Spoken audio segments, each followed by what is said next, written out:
দুনিয়াতে একটু চালাক না হলে টেকা খুব কঠিন। হোয়াইট হাউসে ফর্মাল ডিনারে ডোনাল্ড ট্রাম্পের সাথে ক্রিশ্চিয়ানো রোনালদোর সাক্ষাৎ। সেই অনুষ্ঠানে আবার উপস্থিত ছিলেন জিয়ান্নি ইনফান্তিনো। তার সপ্তাহ পেরোতে CR7 পেয়ে গেলেন ক্লিয়ারেন্স। কাকতালীয় নাকি যোগসাজশ?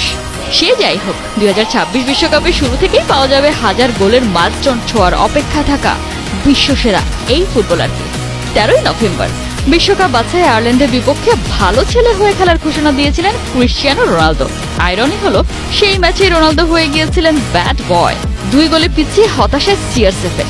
ম্যাচের এক পর্যায়ে আইরিশ ডিফেন্ডারের পিঠে কোড়ই মেরে বসেন রোনালদো। প্রথমে রেফারি দেখান হলুদ কার্ড, কিন্তু VAR এ বদলে যায় সিদ্ধান্ত।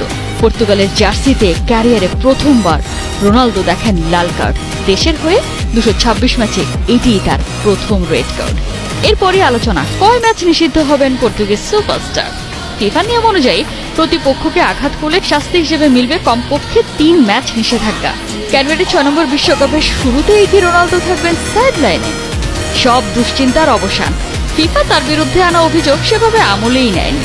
শৃঙ্খলা কমিটির সিদ্ধান্ত, রোনালদোর এই আচরণ মাত্র 1 ম্যাচ নিষেধাজ্ঞার যোগ্য, যা তিনি বিশ্বকাপ বাছাইয়ে আর্মেনিয়ার বিপক্ষে না খেলে কাটিয়েছেন।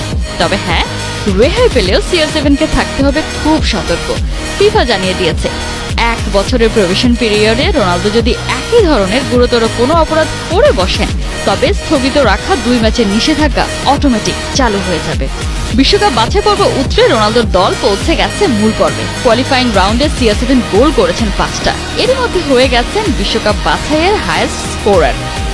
সেই রোনালদো বিশ্ব মঞ্চে কি করতে পারেন তার একটা ডেমো বোধহয় দেখিয়ে গেছেন আল নাসরের হয়ে সম্প্রতি বাইসাইকেল কিকে গোল করে। আসছে যুক্তরাষ্ট্র, কানাডা আর মেক্সিকো বিশ্বকাপও রোনালদো কিকের অপেক্ষায়।